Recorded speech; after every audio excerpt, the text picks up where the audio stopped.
They took this broken, derelict locomotive and turned it into an international tourist attraction. We joke that it's like having a 400-ton Taylor Swift everywhere we go because everywhere we take this machine, it creates a happening in every town that we go to. And since 2022, we've had over 50,000 people come to ride our trains from all 50 states and 6 countries.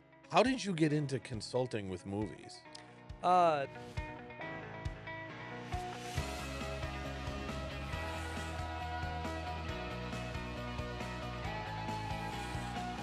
You're listening to the NEI Pioneer Podcast, and this show is all about sharing the authentic stories of the people of our region. In the studio today is Kelly Lynch, the Executive Director of the Fort Wayne Railroad Historical Society.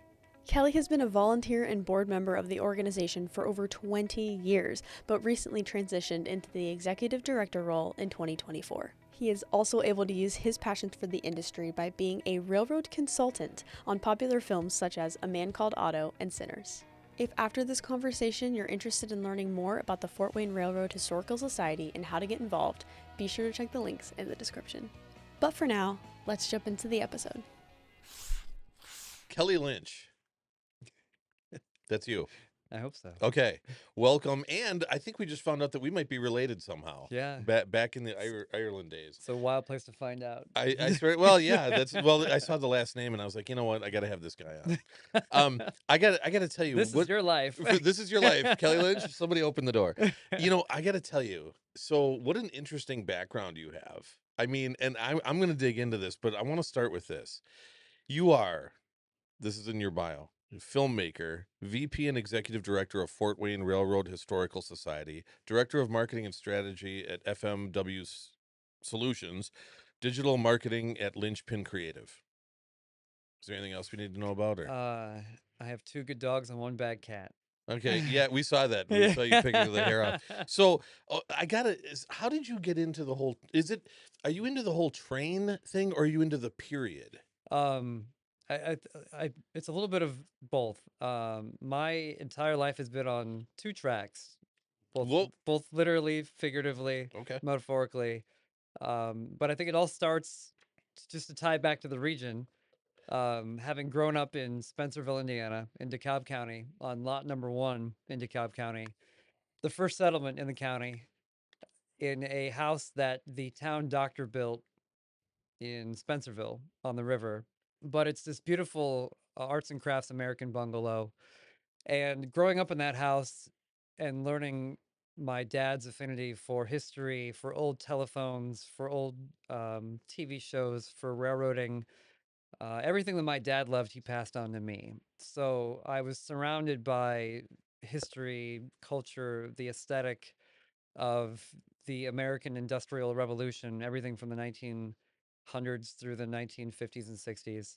So that sort of became the backdrop to my upbringing. And my grandfather worked for the New York Central Railroad. My father grew up visiting him at the Roundhouse outside Chicago, in Northwest Indiana.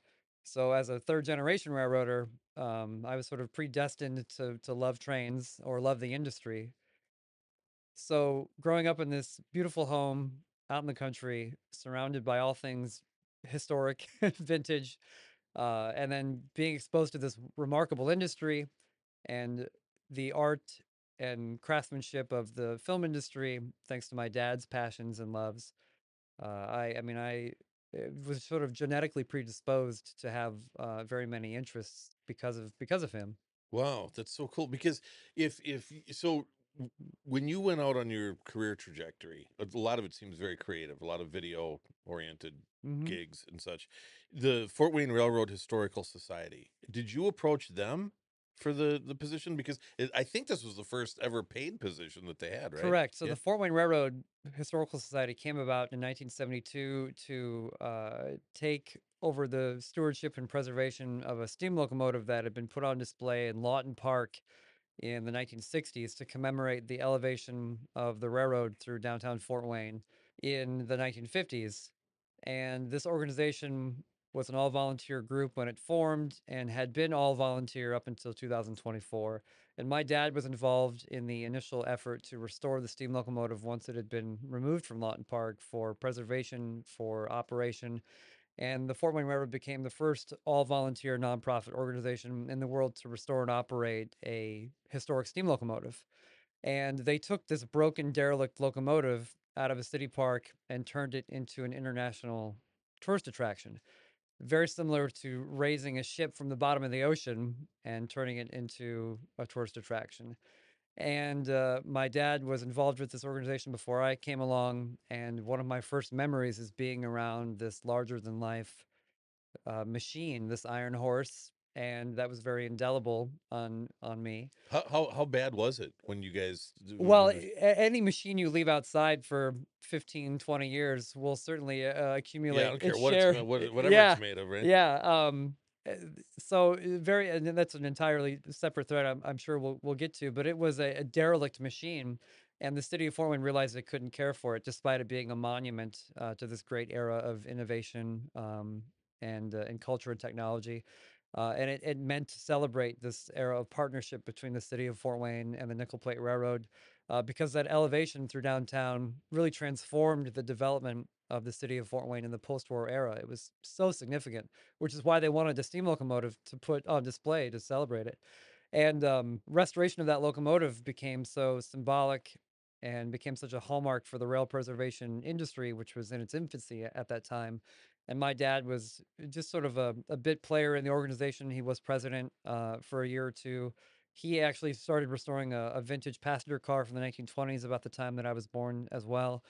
So he had quite the bug himself. So I grew up just, I mean, that was just a part of my life. I mean, you take anyone that has a passion, whether it's motorcycles or boats, if you have children and they're exposed to that, I mean, it's sort of inevitable that it will slough off Yeah, well, onto the people that you love. or it Or turn them distances. away. Yeah, Yeah, yeah, like I was exactly. gonna say, in my case, Yeah. otherwise I would be in HVAC right now, and that just wasn't. Congratulations on your air conditioning Yeah, passions. that wasn't gonna happen at my not at the Yeah. Sackett household in Yep. Menominee Falls, Wisconsin. So, can we talk a little bit about the trains that you guys do have there? Mhm. How many you have? What types? That type of thing. So to put it into context, the Fort Wayne Railroad, the nonprofit, started with just the steam locomotive. It started with this Tyrannosaurus Rex that they brought back to life in 1979 when they'd finished the restoration. And they would take this dinosaur So around. it went from 72 to 79 just to restore it. Well, 72 is when they formed. They Oh, removed the locomotive in 74 from the park. In okay. 74 to 79, they restored it out in a field in New Haven, Wow. outside, without a shop, without conventional facilities, with barely any money, with all volunteer labor. A pretty incredible feat. Yeah. It was essentially their weekend hobby for several years. And so they were for many decades took this locomotive around essentially as a roving ambassador for the city of Fort Wayne, operating fall color trips, day trips, pleasure cruises, excursions. They would operate through the New River Gorge for several years in a row, operating these internationally popular excursion trains. And the Journal Gazette wrote that the steam locomotive, the 765, really became a symbol of Fort Wayne at its industrial height, because it was this larger than life, living, breathing machine, Yeah. and it really represented Fort Wayne in its heyday. And because this machine was so beguiling and so romantic, it developed this incredible following, not just of people that were from the Midwest or from people that liked this particular train, but people from all around the world would come to ride behind this machine. But it was from Fort Wayne, it lived here, which is pretty incredible. Yeah. And so since then, especially in the last couple of years, this organization has been able to find a home for this locomotive to operate not just in different venues throughout the country like Chicago or Cleveland or wherever, but in Northeast Indiana, which has always been a significant dream of ours, because we've seen what happens when we take this attraction from town to town to town. We joke that it's like having a 400-ton Taylor Swift everywhere we go, because I'm we, gonna use that joke somewhere. I don't know where, but okay. because everywhere we take this machine, we see what it does to communities. Yeah. It causes schools to cancel classes. It causes strangers to wave at complete strangers. It creates a happening in every town that we go to. And it's what Walt Disney claimed, that the power of a steam locomotive is that everywhere you take a steam locomotive, it creates a happening. And that's what we're able to do, because there is something just magical enough about what a steam locomotive can do. And we're so fortunate to have this sort of lightning in a bottle, but we've always been looking for a place to put the bottle. Yeah. So in the last couple of years, we've been able to create a tourist railroad that operates over 100 miles between Indiana, Ohio, and Michigan, just 30 miles or so north of Fort Wayne. And we've expanded from just one locomotive to a 10-car passenger train. We have a variety of attractions now. We operate over 60 days of the year. Everything from fall color trains, wine and whiskey trains, cigar trains, Christmas trains. We even have a dog train. We have an incredible slate of excursions and events that appeal to everybody in every demographic. And since 2022, when we were only operating about 12 days a year, we've had over 50,000 people come to ride our trains from all 50 states and 6 countries. No way. So we've been able to prove what we've always hoped, that if we had a home to operate this attraction out of in Northeast Indiana, that it's the Field of Dreams phrase. If you build it, they will come. Yeah. Because everywhere that we would It's operate hard to it, people convince came. investors of that, but I totally get. Sure. It's so funny the way you said that too, because I was telling the team yesterday, there was this company. I grew up outside of Milwaukee, and there was a company that bought this train. It was you would know it, but I wouldn't know what the model was. But they built this train as a dinner cruise, right? And what they would do is they were open for like 6 months. This rich guy who grew up by us, he bought it. And they said, he made them an offer they couldn't refuse. Right. So then they're like, okay, how can we get our hands on another train? They finally did. They restored it. Another rich guy came out and bought it. So there is a pent-up demand for that. Yeah. Not just from the touring standpoint either, because I think you guys do, what's the name of that Christmas book? Tom Hanks was in The Polar Express. You guys do a Polar Express too, we don't do. you? We do a version of that because Polar Express is copyrighted. We don't want to get sued. You're the Polar Express. I don't know.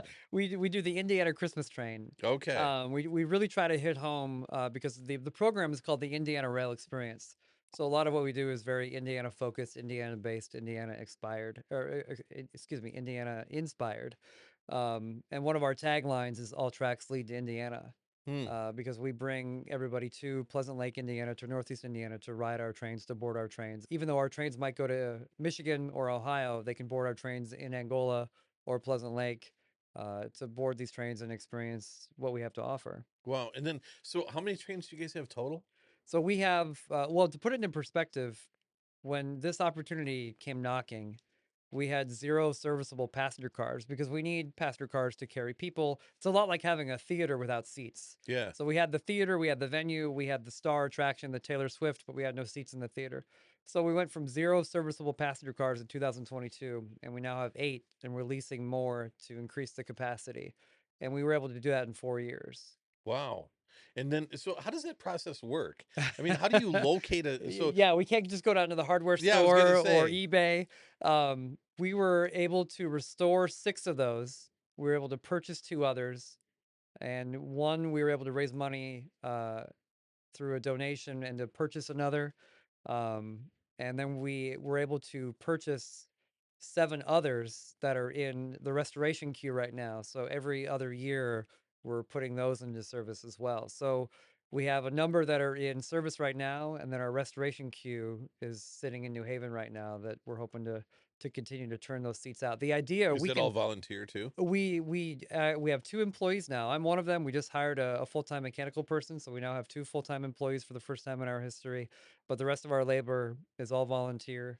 And our current capacity is 400 people per train. But if we restore the rest of our passenger fleet, we'll be able to host 800 people per train. So we're looking to double our capacity. And if we can double our capacity, our economic impact and our ridership is going to double as well. So our current economic impact as of last year is $5 million per year. Wow. So, okay, if you take a look at your current inventory, I guess we would call it, what is the dream train that you would want on there and in your portfolio, and what is your favorite one that you have now? And I think it's probably the Taylor Swift, but which we should Well, stop calling we are building a train set to accommodate any type of program or experience that we would want to offer. So we have a train set that can host dinner trains, wedding trains, private events, company Are you business doing wedding outings. trains right now? Yeah, yep. Wow. our fall color trains are immensely popular. So the idea is to build a train set that can host or accommodate any type of demand or party or interest that's out there. But we just want to keep growing capacity and increasing the number of operating days. Years ago, about 10 years ago, actually more than that, we did a study when we were initially exploring locating this attraction in downtown Fort Wayne, and fully built out with a full brick and mortar attraction with all the capabilities and facilities to support the operation of the train. The economic impact study and the ridership study estimated that once we were fully built out, we could have 120,000 people per year and an economic impact of over $60 million. Wow. So when you look at having, like last year, our ridership was over 18,000 people in 60 days. The economic impact last year was $5 million. If we move that to 120 days a year or 200 days out of the year, you can see how that economic impact just doubles and doubles and doubles. Yeah, and you guys are doing this probably without a MarCom budget, I would assume. Yeah, our marketing budget is maybe less than $10,000. I mean, Wow. we're using MailChimp, we're using Facebook. Our mailing list is 120,000 people. Wow. And our events sell out because they are so unique and so popular. I mean, we do drive demand because our capacity is capped like on a per train basis, Mm-hmm. but we do a lot of FOMO driven demand because what we do is so unique and what we offer is so unique. It's not everywhere in this state or even in the Midwest that you can board a train like what we offer. Yeah. Jumping in here to shout out one of our podcast sponsors, Sweetwater. Now, just for some reference, without Sweetwater, our podcast would sound something like this. It would also look something like this. Enough of that. Sweetwater is the nation's largest destination for music gear, as well as your one-stop shop for all things podcasting. We personally worked with them to fill out the studio, and I can say from experience, they are the friendliest team to be working with. You can receive personalized gear advice as well as technical support to get your gear up and running. We honestly cannot recommend them enough. So if you're a music person, a content creator, a podcaster, etc., make sure to check them out in the description below. So are you the type of guy who, when you travel, you look for train museums and things like Yes, that? I always like to check out what else is out there. And I think part of my upbringing is one of the criticisms that I encountered a lot when we were developing this attraction over the last 10 or 15 years was that people of my age group or demographic wouldn't be interested in this stuff or weren't interested in history Mm. or weren't interested in museums. And I would always counter with the fact that I wasn't looking for a passive experience. Like what we offer is very active, it's very sensory, it's literally all five senses. I mean, we cook breakfast for people on our Pullman cars with an executive chef on board and serve breakfast on our all day trips. Wow. You can smell the steam and the smoke from the steam locomotive. You can feel the rumble of the whistle in your chest. It is literally larger than life, and that's not hyperbole. Like Yeah. it shakes the ground when it passes by Oh, you. yeah. And it has the same worldwide appeal that transcends demographics that the zoo has, but it also has all the same history and culture and longevity that the Embassy Theater has. So you Yeah. smash those two things together, and you put it on some rails that can connect three states, and all of a sudden you've got a tourist railroad that is unlike anything else in the continent. Wow. You're a great spokesman for it, I'll tell you. Just I a mean, little drink in the Kool-Aid well, here. yeah, you know your stuff better than I do. That's But for I believe in it because it's one thing to know it by heart and eat, sleep, and breathe it, but I know it because I see it every day. Yeah. It's just it's proved itself to me. I will never know what it's like to see this thing for the first time, but every time I wake up and I see this thing roll by, or see an event, or see the tickets go on sale, it blows me away. What a sense of accomplishment you must have for that. That's awesome. Well, I'm just a cheerleader. It does it all by itself. Yeah, I don't know. I mean, listen, sometimes the cheerleaders motivate the game. Mhm. So I love that. Now, I got to get into this. How did you get into consulting with movies? That's a Oh, g- wait, two-part question. yeah. How did you get into consulting with movies? And does it drive you bananas when they're doing stuff wrong or not in the right time frame? Because it seems like that would drive you A lot crazy. of the choices made in filmmaking are deliberate by the filmmakers. So a lot of the times they know when something may not be 100% Yeah, correct, but they're doing but it's it deliberately. aesthetic or Yeah. There's all sorts of motivated choices, Mhm. which is completely understandable. There's a saying that I have as a consultant that I'm paid to be right, not to be heard.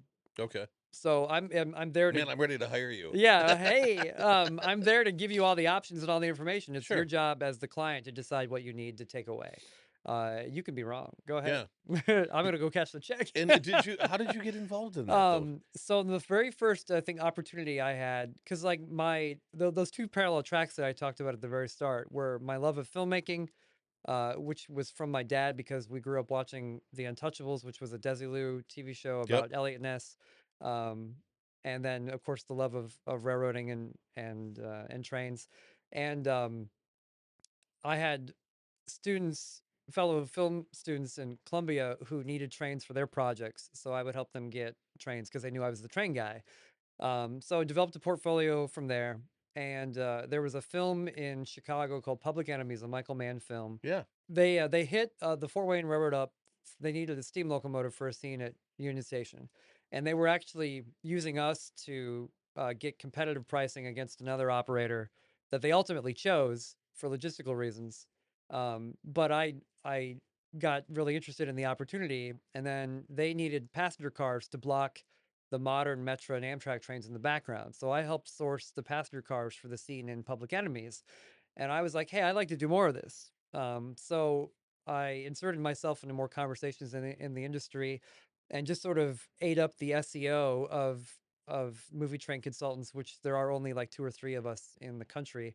And I was able to get mentored by a really generous man named Stan, who passed away relatively recently. Stan Garner was a movie train consultant for vast amounts of TV shows and films. So I was able to learn a lot from him. And the most recent stuff that I've worked on has really checked off some incredible bucket list items for me. Just worked on a Spielberg film earlier this year, worked on Sinners last year, worked on A Man Called Otto a couple years ago. There's been a lot of TV shows and stuff and other consulting gigs in between.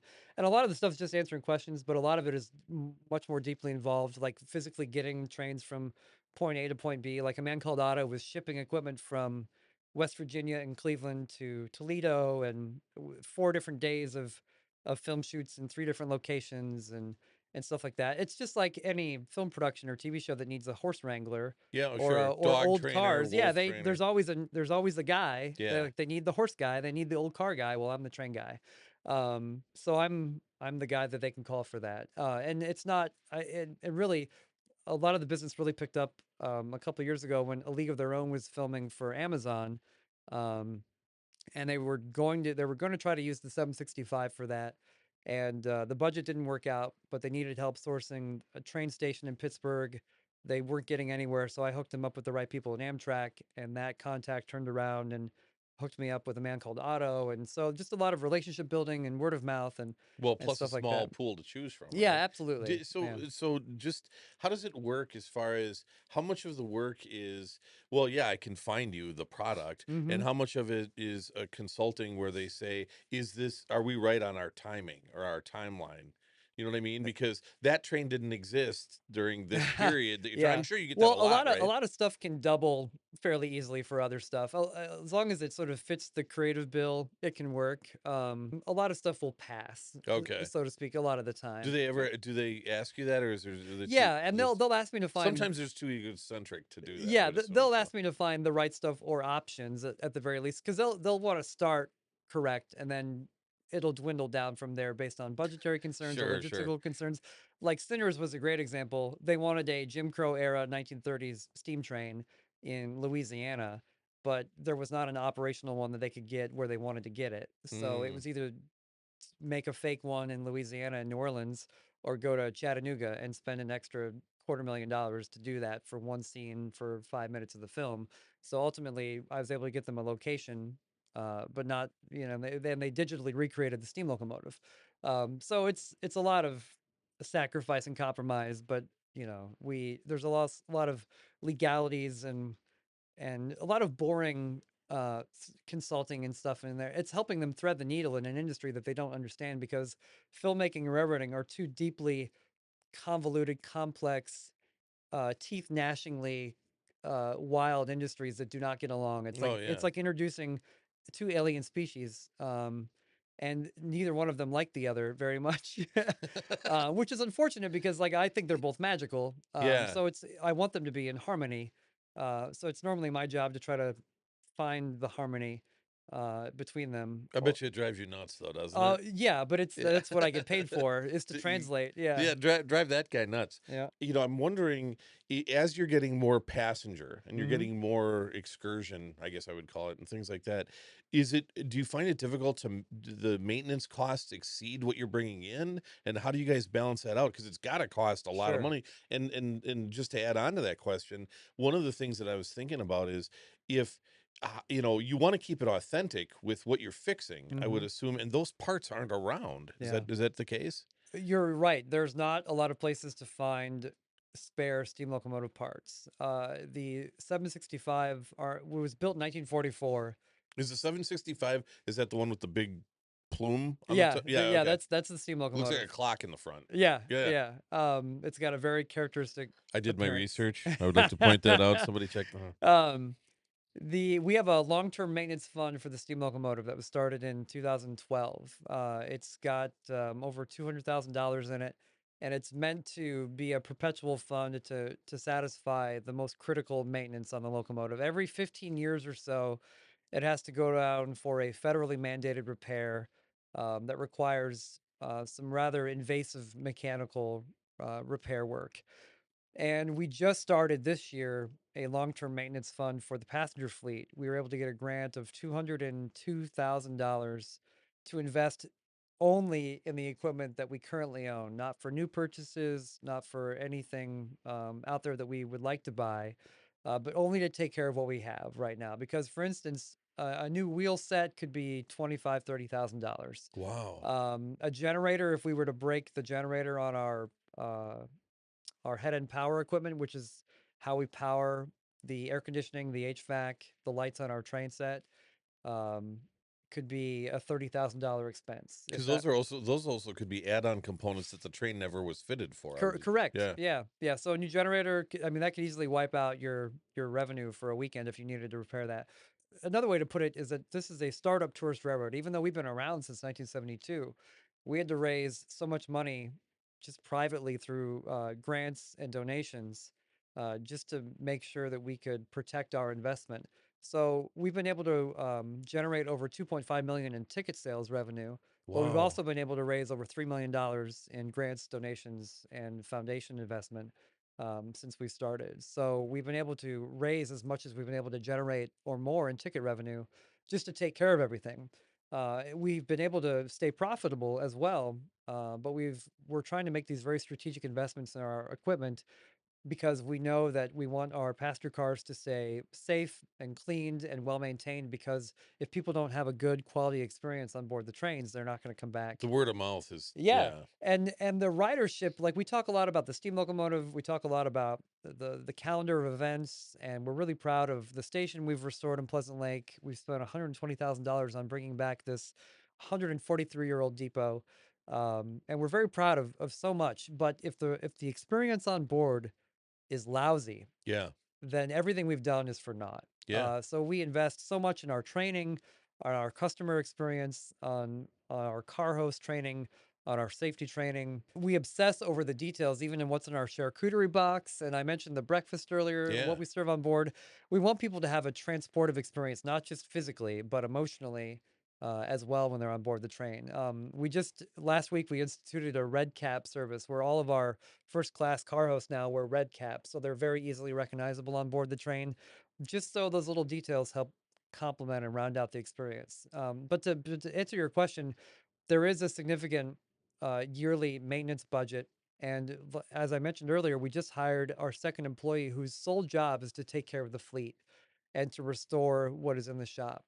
And Wow. his job is to be the shepherd of all of that. Because if we don't take care of what's out there rolling, we're not going to be able to generate Right. revenue at all. Well, so my parents and my brother and their families live up in Green Bay, Wisconsin, Mhm. and there's a train museum Yeah. there. Have you ever been there? Yeah, I haven't been there, but I'm very familiar with it. Yeah. And they every year they have the haunted, Halloween Mhm. train ride, and we wait in line for 2 hours to get on that sucker. And I got to tell you, it's worth it Mhm. because they give you go through these checkpoints of historical facts before you even get there. Mm-hmm. And then you get there because they got to have something for you to do when you're in line for 2 hours.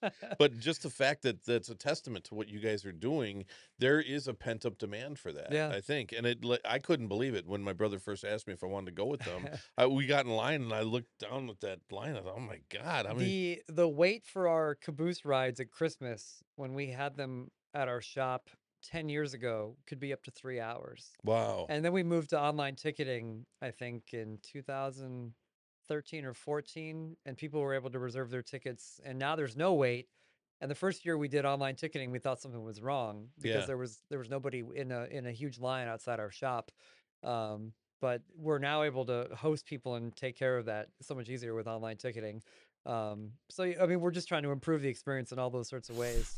Today, our studio is on the road because we are currently at our 2025 Pioneer Awards event. Each spring, we host an awards event to celebrate our region's pioneers. And just like our podcast, this event aims to showcase and share the authentic stories of the people in our region. This summer and fall, we're going to have open nominations for our Pioneer nominees. If you know someone who embodies the pioneer spirit and is creating positive change in the community, we would invite you to nominate them so that they can share their story. Then, just like this year, we're going to be celebrating all of the nominees at our Pioneer Awards event, which, speaking of, our 2025 Pioneer is about to be announced, so I have to go. But before I go, if you're in the Northeast Indiana region, we encourage you to check out our website at pioneerstartshere.com. That's pioneerstartshere.com. Now, let's get back to the podcast. Your passion is compelling for this, by the way. And don't think I didn't see that tattoo on your wrist. Would you mind showing that? Yep, this is I got this actually my dad who passed away in 2014. I got this on the anniversary, I think, of his passing Oh, after a that's year. great. So just a little hand-drawn railroad track tattoo. Trains in my veins, I guess, is what it stands for. Okay. But yeah, just a little homage there. I love it. It And peeks out from the conductor's uniform, so people sometimes catch it. okay. And then, so do you collect things? My dad Is that a silly started. question? No, not at all. My dad started a model railroad in the basement. I think not long after I was born. There's still an inscription underneath. He dedicated it to my sister and I. It's an HO scale model railroad, and Wait, it's a what? it's an HO scale. It's what it's the designated scale of the railroad. There's different Yeah. scales. HO. HO, and there's garden scale, like G scales being like one of the biggest, Lionel, O scale, etc. And it's half complete, half finished. It's still in the house. You know, I've tinkered with it on and off throughout the years, and maybe one day I'll get back to it. But yeah, I've kept it, preserved it, as it were. I love that. I think, it's so funny when you talk about passing down collections and things like that. My dad, who's still with us, thank God, but he left me, he's got a Firestone branded bike. It kind of looks like Pee Wee Herman's bike. Like Right. so I'll never ride the thing Yeah, because yeah. I'd look silly. It's a collector's item. But at it's a this point. collector's and Firestone branded bike. You never Yeah. see that. Yeah. So yeah, I'm looking forward to that. But when you're talking about what you guys, how far you've come in a relatively short period of time, what is the dream? What is your dream for the entity, and what is your dream for this? Not just to have these trains and to do these excursions. I'm calling them excursions. I don't know. Yeah, no, that's accurate. The Okay. excursions, we use that term for like the longer Yeah. trips that we do. Anything that's like 4 hours, 6 hours or more. To us, those are the excursions. Everything that's shorter is typically just a train ride Okay. or an event, really. Our long-term goal, as it always has been, is to create a regional destination attraction. I consider myself a true poster child for the region because I took to heart, part of the reason I stayed here was because I saw an opportunity for someone with an idea and a vision to carve out a niche, to have an idea and to stick to it and to try to make something happen. I attended it. My first game at Parkview Field was at Magic Hour. The sun was setting. There was that energy in the air. It was like 2008, I think. And I'd been living in Chicago. I'd lived in Los Angeles. I was a bit of a boomer, traveling all around the place. That's a railroad term, boomer, for someone that never stays in one place for very long. And that energy in the air made me think someone thought of all of this. Someone wrote it down. They concepted it. They visioned it, just like a filmmaker. They wrote the script. They did the storyboard. Someone envisioned a night like this, and that stuck with me so much to think that if somebody could accomplish this, and obviously there was a team, there was an administration, there was so much more than just one person Still did it. legacy. Yeah, somebody figured all this out, and they envisioned a night like this happening. And I thought, if this can happen here, if there's room for this, maybe there's room for somebody from Spencerville, from DeKalb County, to dream up something or put something into motion. I just don't know how to do it yet. And Yeah. I walked into John Bonds' office when he worked for the city of Fort Wayne at that time. And I knocked on his door or his email, and I said, how does anybody do anything in this community? I don't know. I'm a filmmaker. I'm a film kid. I went to Yeah. film school. I don't know anything. Don't say that in And front of my well, and team. what's magical though is like placemaking is the storytelling quality of a place. And it's literally just filmmaking in 3 dimensions. It's what I love and live for, but it's real. It's authentic, and being so in love with the story of this region and the history of this region, and having learned it through the railroading industry, because at one point Northeast Indiana and Fort Wayne especially was so hyper productive and hyper connected. We were the home of high speed rail. It had such a an impact on me growing up and learning all that. I was so attached to Fort Wayne's story because of my upbringing. I wanted to be able to. I saw the elbow room, I think, for someone like me to try to figure something out. And I wanted to know that if I was ever like 40 or 50, if I ever had kids, I wanted to be able to tell them like, oh, I tried.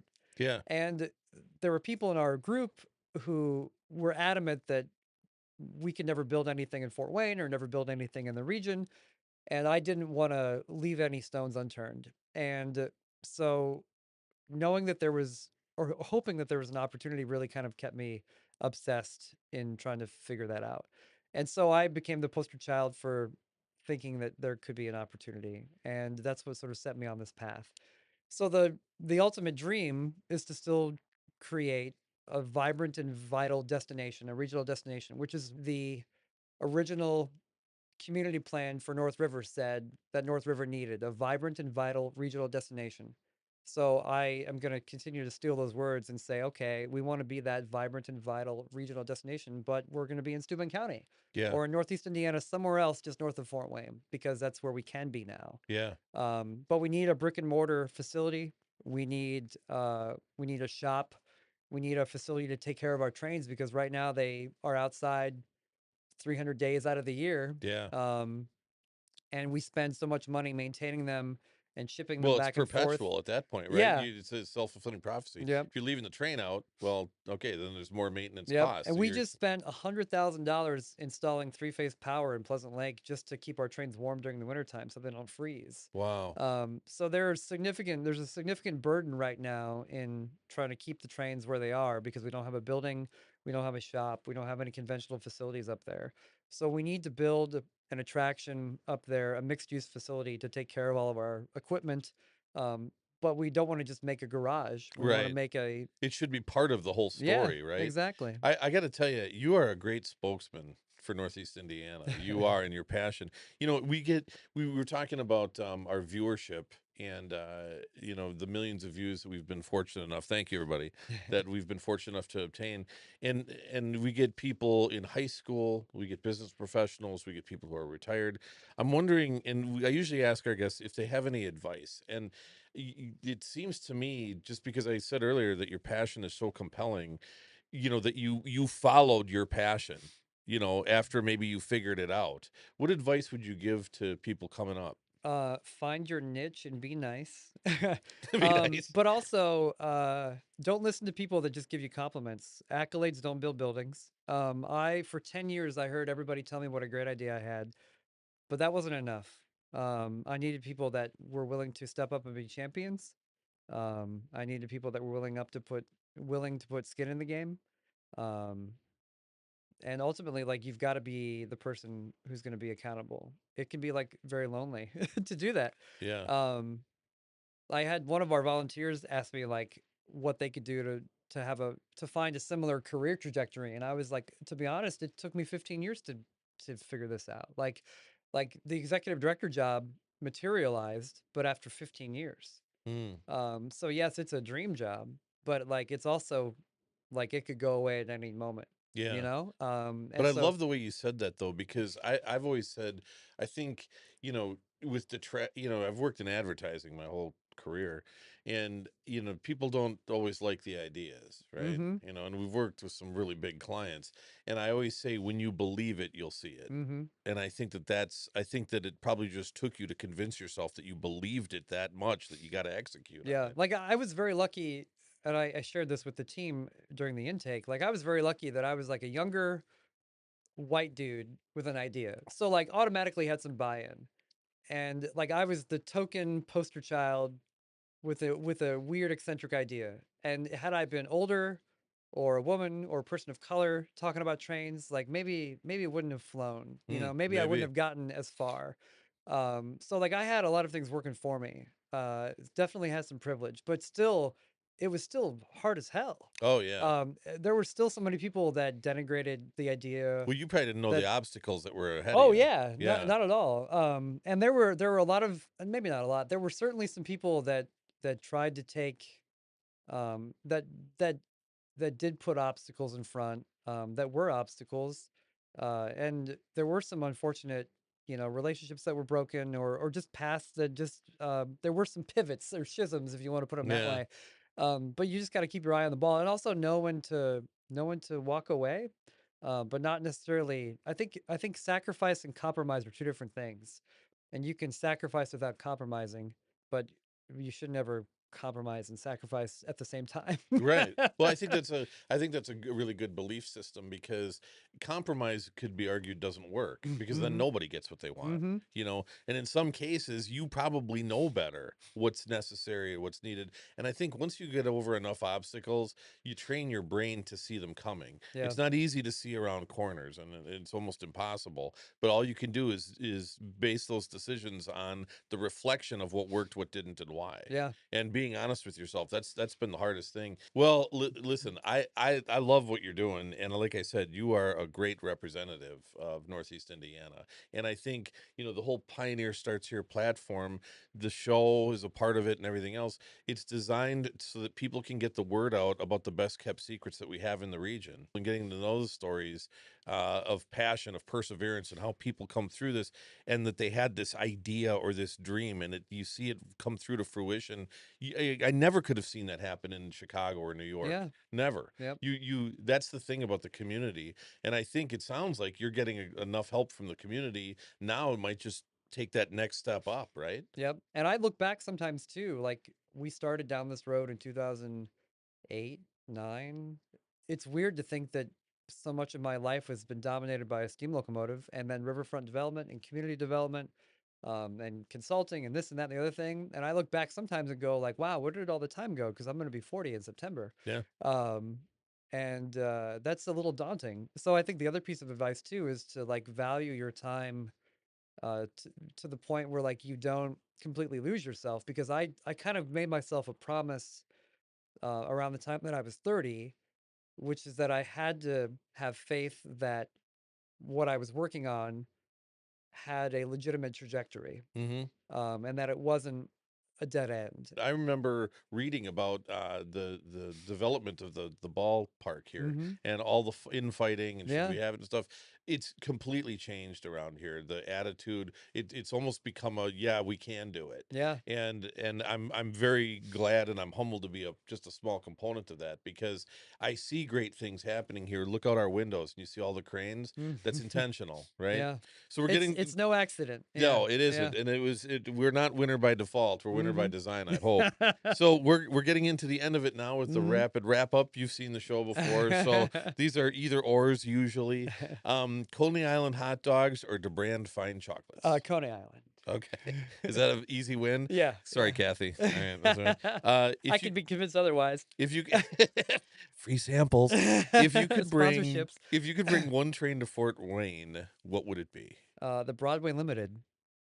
Is Which- that the swoop front? That is the streamlined 120 miles an hour passenger train that operated between Chicago and Fort Wayne in the 1940s. So when we talk about high-speed rail, we already had it. Bring it back.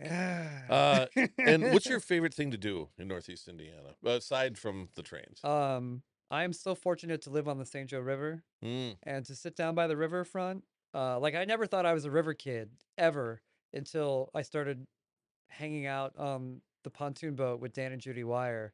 when I started becoming a riverfront development advocate. Like I was a part of the design team for Promenade Park. That's when it. where I live. Yeah, well, welcome. Yeah, thank you. That's when it really all clicked for me. I was like, wait, I've lived on the river my entire life. Yeah. I've just taken for granted that I'm a mile from the covered bridge and I'm here on the dam and this, that, and the other thing.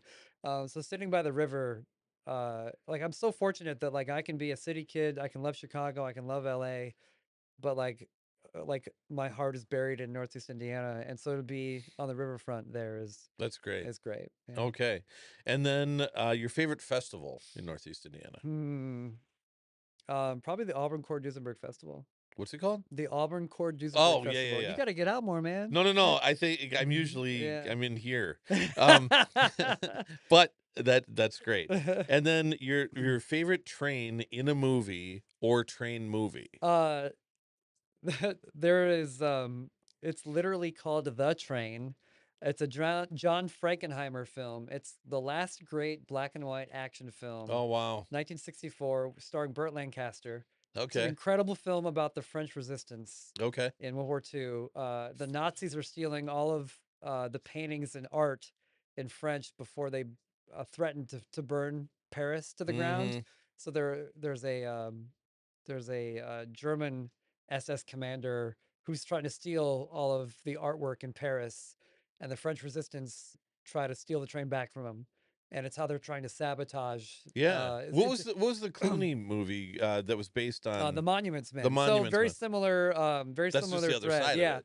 yeah, and it's based on a true story. But the film is just incredible. Burt Lancaster's incredible in it. The director's incredible, but it's just an incredible film. Well, I wanted to ask you too, just on that vein. Did you ever see Unstoppable? Oh yeah, yeah. Okay. Yeah. And then the other one was called Runaway Train. That was from 85. 85, incredible movie with John Oh my Voight. God, you know it. Okay. It's from an Akira Kurosawa script. Wow, get out of here. Yeah, just an incredible. That too is an incredible film. I mean, we could talk. Julia movies. Roberts' brother is in that too. isn't he? Eric Roberts, yes. Eric Roberts is and in it. Rebecca De Mornay. Yep. Yeah, it's an incredible movie, incredible soundtrack. I can't believe you know this. Bro, I got you. Okay, all right. You want to try train movies? hey, That's a whole nother podcast. well, Kelly, so much for that curveball I was going to throw at you. But listen, Kelly Lynch, I can't thank you enough for being on here. And like I said, your passion is compelling, and I look forward to working with you in the future. And congratulations on all the success. Thank you. Appreciate it. Thank you.